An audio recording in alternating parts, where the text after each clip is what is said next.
Welcome to A Marvelous Life. As always, I'm Nashology, and today we are diving into a story surrounding everyone's favorite symbiotic psychopath, Carnage. Ever since he was a boy, Cletus Kasady has only known evil, and that evil has propelled him through the Marvel Universe with an intense disdain for human life. Whether he's face to face with Venom, his arch nemesis and father, or Spider-Man himself, Carnage only seeks death and destruction. And death and destruction is exactly what's in store for us today, as Carnage sets his sight on the small American town, Doverton, Colorado, a place where the living is easy and action is minimal. A perfect place for Carnage to lay his roots. Now, this story is a direct sequel to Carnage's 2010 outing, which sees an evil pharmaceutical company try and use the Carnage symbiote to create a new brand of biotechnology in hopes of changing the world. Needless to say, this plan goes awry, with Carnage not too happy about his own body being used for someone else's agenda. And as you can imagine, it only gets worse from there. But luckily for you, the complete story is here on this channel. So, go ahead and check it out if you haven't already. I think that's all the exposition we need today. We got one hell of a show for you. Without further delay, this is the story of Carnage USA.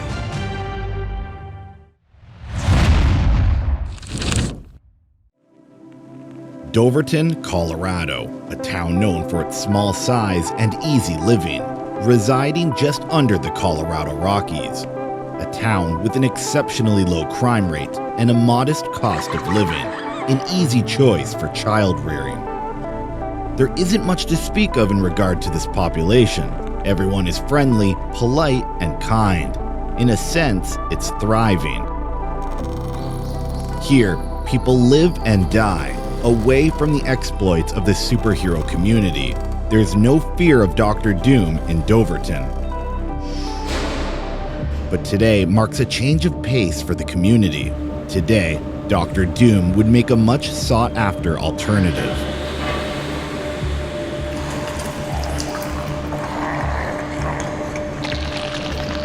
Something isn't right. What's that strange noise? Where is it coming from?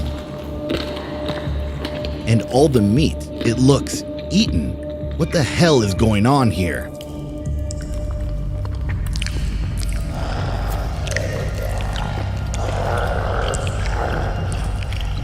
The man can't believe his eyes. Is that a person eating the dead meat? This can't be. But with the rest of the factory staff littered across the floor, the scene of dread is lifted right from a Stephen King novel. Blood pools on the floor below, gore-drenched clothes scattered about, and the man continues to eat as if breaking a decade-long famine. Approaching the red-headed stranger, the last surviving factory worker asks what he wants. Why has he come to his home? Your home? No, not anymore. This is my home now.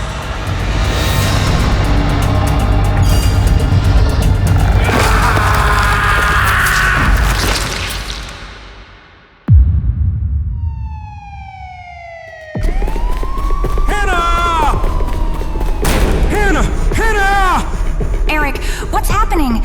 Get away from the sink! Don't go near any drains! Where's Cole and the baby? They're in the bathtub. Cole! Get out of the bathtub now! Oh God, no. Daddy, help me.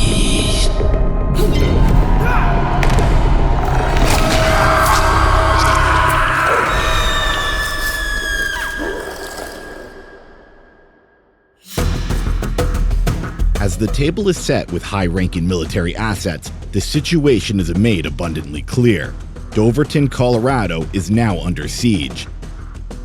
Cletus Kasady, the mass-murdering psychopath himself, has decided to stake his claim on the town. Over 1,100 citizens have gone silent. Communications are now dark. Kasady has the town by the chokehold.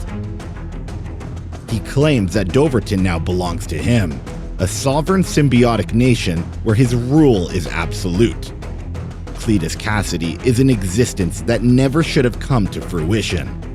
He once tried to annihilate New York City in a blood-filled frenzy, hell-bent on killing any civilian in his path. Although stopped, Kasady's murderous tendencies were not laid to rest. They were simply postponed. Now, Kasady is back in the fray and needs to be stopped immediately before more civilians end up 6 feet under. Luckily, there's a few individuals who would love nothing more than to silence this red-headed freak once and for all.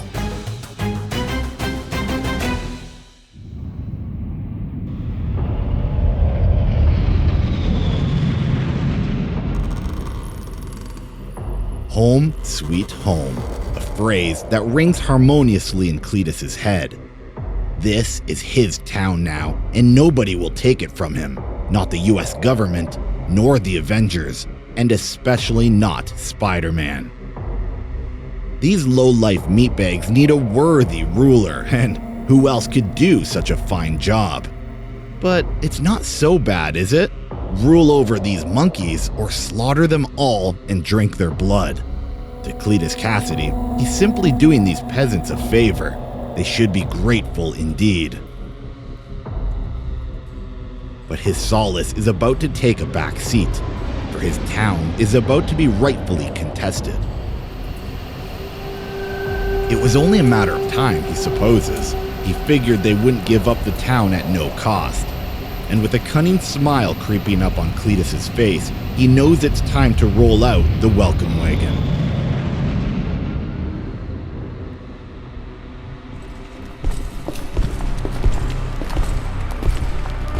Step by step, the Avengers fall in line behind Captain America. With Ben Grimm at their side, their strength should easily be enough for Cletus Kasady. But something feels off here, the feel of a ghost town. Cletus has already gotten to work, and with one look at a nearby Doverton citizen, Captain America knows they're in for a fight. Because where Cletus Kasady roams, he leaves carnage in his wake. Pausing for a brief moment, the Avengers feel a change in the air, and Wolverine can smell a thick blanket of fear. He's waiting for them. He knows they're here, and he has the entire population of Doverton under his control. Every last one of them. A sight that sends shivers down Spider-Man's back. There's no one he hates more than Cletus. Please help us. Please kill me. Approaching the Avengers is none other than twisted psychopath Cletus Kasady. This is his town now, and he isn't giving it up without a fight. A fight that Hawkeye's all too prepared to bring to his doorstep. His bow primed for the kill. But Cletus is the one calling the shots today, and he's in no mood for visitors. As he sends the Carnage symbiote exploding out of the ground, nearly 100 feet into the air. Stepping up to bat, the Thing aims his powerful sonic suppressor towards the gargantuan symbiote, and blasts the alien with a devastating blow of sonic concussive force. But it's no good. The Carnage symbiote is too large, too powerful. The Avengers can't stop its growth. And Cletus is just getting started. The population of his town is about to increase by 5. There's nothing the Avengers can do to stop it. The symbiote will take them all. It's simply inevitable. Grabbing Spider-Man by the throat, Cletus tells the hero that this time, there's no Venom to save him. There's nobody coming to release him from this hell. And the whole world will soon follow. The Avengers are just the beginning.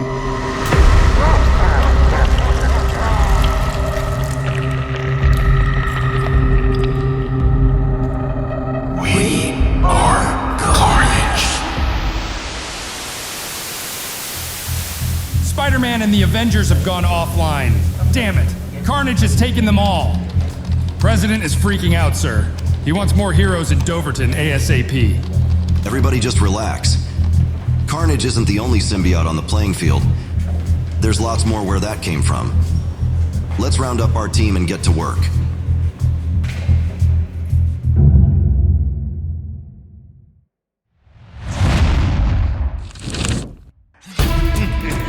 In Doverton, Colorado, Carnage is king, and the Avengers are now his puppets, along with the entire town. That is, everyone besides Spider-Man, who uses his incredible agility to stay one step ahead of Carnage's mayhem. But the mayhem is only just beginning. He won't let Spider-Man make it out alive, as he uses his symbiotic tendrils to puppeteer the Avengers into a brutal onslaught. With his powerful jumps, Spider-Man stays ahead of the curve, dodging Wolverine's adamantium claws with ease. Even Hawkeye's perfect aim isn't enough to stop the wall crawler, missing each shot he takes. But unfortunately for Spider-Man, Captain America's uppercut is harder to dodge. With a taste of blood filling his swollen mouth, Spider-Man looks over to Carnage, the Avengers sturdily under his control, but he needs to get up. There's no time to catch his breath because now it's clobbering time. The Thing's attack is stopped by a runaway fuel truck as it cuts off the rock-laden hero's pursuit, giving Spider-Man a much-needed moment of respite. He has a guardian angel indeed. A guardian angel who isn't yet finished.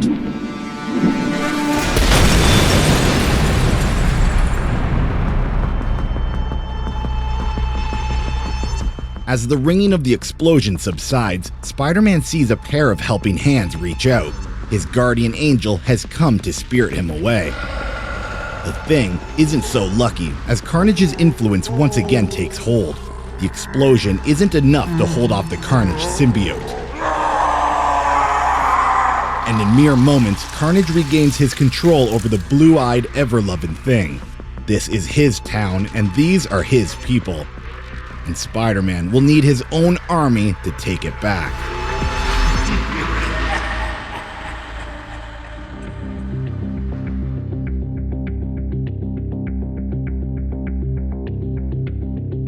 If the President of the United States wants a contingency plan, then he will have a contingency plan. If Carnage wants to rule with a symbiotic fist, then who better to take him down than another symbiote?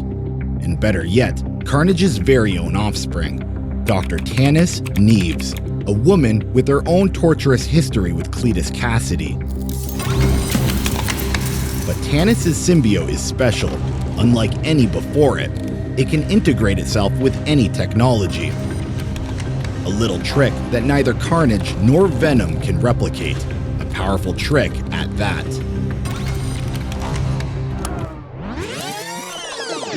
For those of you who haven't already watched my 2010 series on Carnage, let me fill you in on Dr. Tanis Neves. Originally a psychiatrist assigned to Carnage's on-again, off-again lover, Shriek, Tanis was dragged into the world of the symbiote after being infected by Carnage himself. Now, she has a symbiote all her own. Together, they're called Scorn. And they have the unique ability to integrate with any and all technology. As of now, she works for the US government. Approaching Tanis, General Dugan explains why she's been summoned. The US government needs her help. And there's nobody more qualified than a fellow symbiote. General Dugan informs Tanis that Cletus Kasady has taken over a small Colorado town. He's taken everyone prisoner. He asks her if she has what it takes to kill the man who turned her into this, whatever this is. And after a brief moment of reflection, pondering on the life that was snatched from her, she sternly answers yes.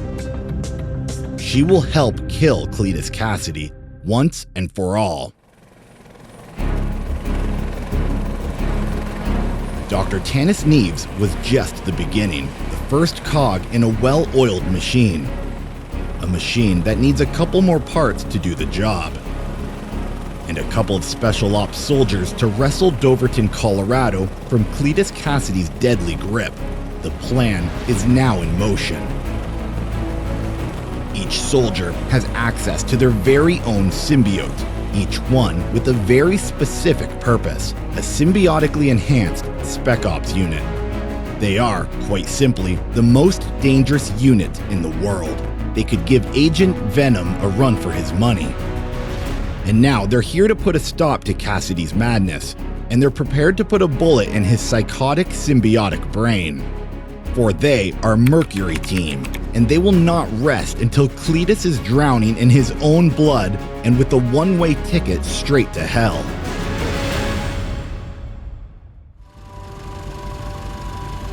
At last, free from Doverton and free from Carnage's grip. Thankfully, Cletus's influence did not reach the entire population. Some of them managed to escape, but many have lost their families, such as Eric, who had watched Carnage take everyone he loves. He tried to save them. He did everything he could, but it just wasn't enough. Carnage took his wife and his children. It's a miracle he wasn't taken too. But he's now part of the Resistance, the only ones who were able to get away.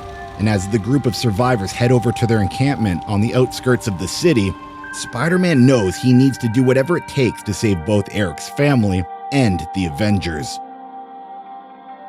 And he needs to formulate a plan now before it's too late. Inside the safe house, Eric explains how Carnage got so powerful. He raided a nearby meatpacking plant and fed on thousands of cattle. Once he assimilated enough tissue, he escaped into the town's drainage system, where he polluted Doverton's water supply. For a psychopath, his show of intelligence is startling, to say the least. Once the water supply was corrupted, it was game over for the population. Cletus Kasady overtook the entire town in less than 8 hours. And now that the Avengers have failed, who else can come to the rescue? Who else can succeed where the Avengers have failed? What kind of power can stand up to a symbiote?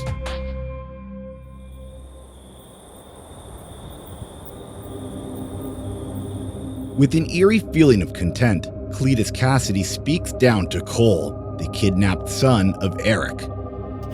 He shouldn't worry about his missing father anymore. He has a new dad now, one that has united all of Doverton under his rightful gaze. And now, with the Avengers a part of his family, there's nothing Cletus cannot accomplish. The entire world will soon be his. If only silly little Venom could see him now. Breaking his thought process, Eric's wife Hannah screams for the release of her children. A request that Cletus promptly denies. They are his children now. Everyone in this town now belongs to him. He won them all, fair and square. But Hannah continues to beg. She will do anything to get her children back. They don't belong in this pointless crusade against humanity. They need their mother. And with a sinister smile, Cletus tells Hannah that there's only one way she can have her children back. Only one way to secure her family. Bring me the head of your husband. Find Eric and kill him. Oh, and make it bloody. I do so like theatrics. Do this, and I'll leave your children alone. Fail, and I kill you all.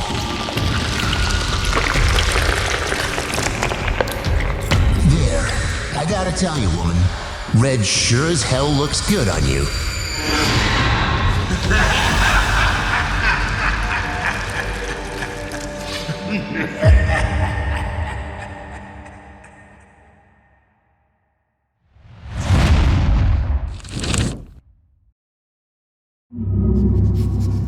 With the town of Doverton now firmly in Carnage's grasp, the spoils of war are now enjoyed by the victors. With the taste of blood filling his mouth, the alien known as Doppelganger continues to feast with lust.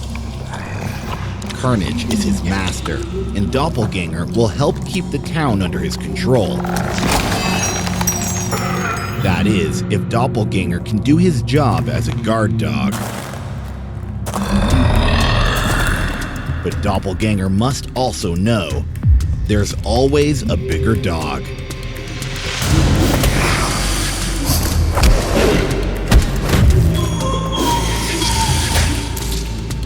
Staring down Carnage's pet is none other than a symbiotic-covered canine, complete with sharp teeth and a nausea-inducing growl. This dog is ready to kill. Heal. That's enough. As Doppelganger runs away, stricken with intense fear, the symbiote dog hurries back to its owner. Somehow, he has complete control over the alien canine.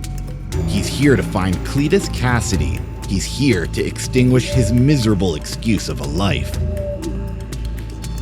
And with his symbiote dog, along with his team of soldiers, he will do just that. For Mercury team is here for blood, Carnage's blood, and they won't stop until the town of Doverton is freed from his control. And Carnage is nothing more than a rotten blood stain on the bottom of their boots. We were introduced to Mercury team in the last issue. Let's take a closer look at them now. They are a group of US soldiers who are each paired with their own unique symbiote. But these symbiotes are sort of brain dead. So, instead of perfect, living, breathing organisms like, say, Venom or Carnage, these symbiotes act in a much smaller capacity, like a set of armor to boost strength, or a small symbiote capable of fitting on a German Shepherd. Mercury team is the US government's answer for symbiote-related problems. Spider-Man, wake up! With his mind still in a dream, Spider-Man is quickly sprung from his bed by a woman from the survivor encampment. It's Eric. Something is happening and he's causing a commotion. With a gun raised, Eric screams to open the gates. Something has gotten into him. Something serious.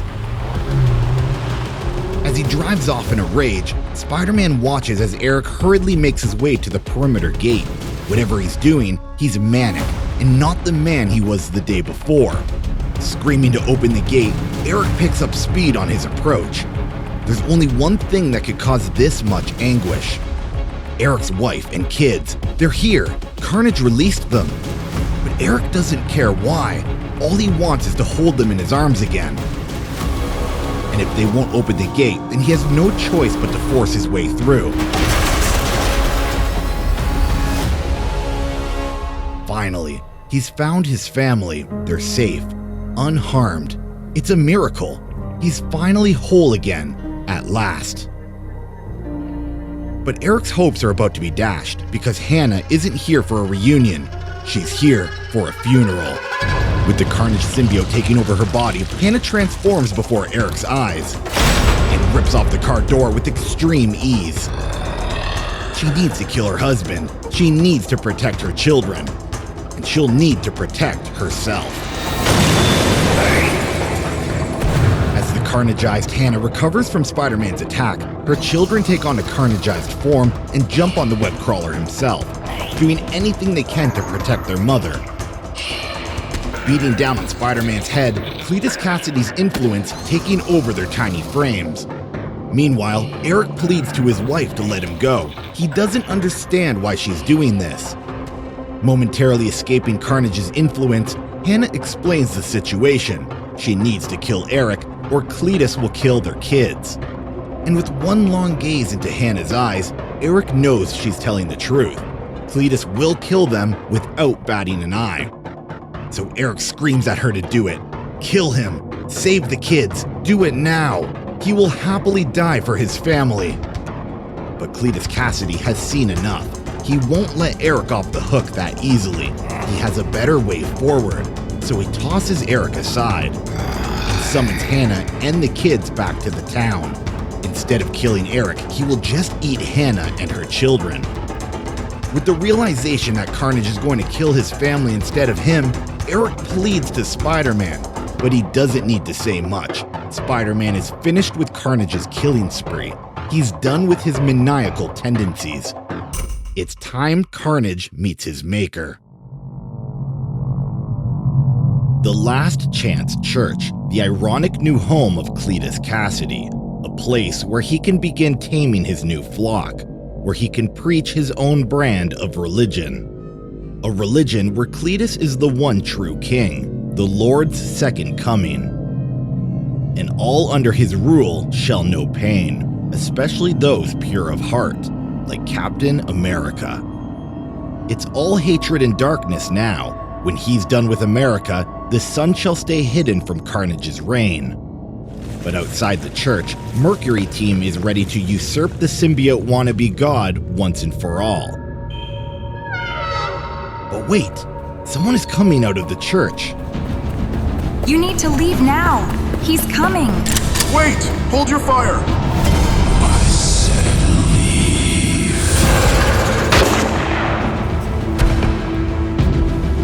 As the woman hits the ground, her carnageized form momentarily subsides. There's no bullet wound. Bullets don't penetrate the symbiote, which is good news, because Church is about to be let out as dozens of possessed civilians begin piling out the church doors. Mercury team readies their weapons for their next big test, all-out war.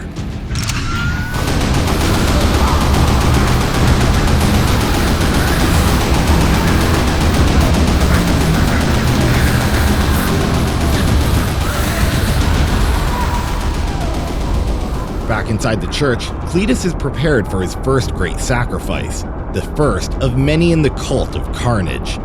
Hannah and her children will share the honor. They will feed the next generation of symbiotes. They now have a greater purpose. A path has been chosen for them. Well, looks like this party has been crashed. And now it's Captain America's turn to act. As he smashes Cletus in the head with his shield, breaking free from Carnage's control. But Cletus isn't about to lose his most prized possession. Not just yet. This is Steve Rogers, requesting payload V on my position. I repeat, requesting payload V. And in mere seconds, Captain America is overwhelmed by the Carnage symbiote once again. But unfortunately for Cletus Kasady, his call has been received. This is Payload V. Message received. Command confirmed. En route to your destination. Coming in locked and loaded. Weapons hot.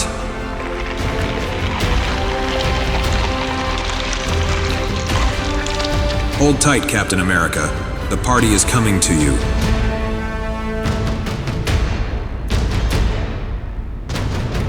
Agent Venom is on his way.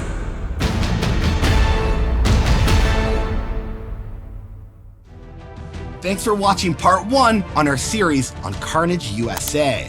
Stay tuned for the conclusion in part 2 of the series. As always, I'm Nashology, and this is A Marvelous Life.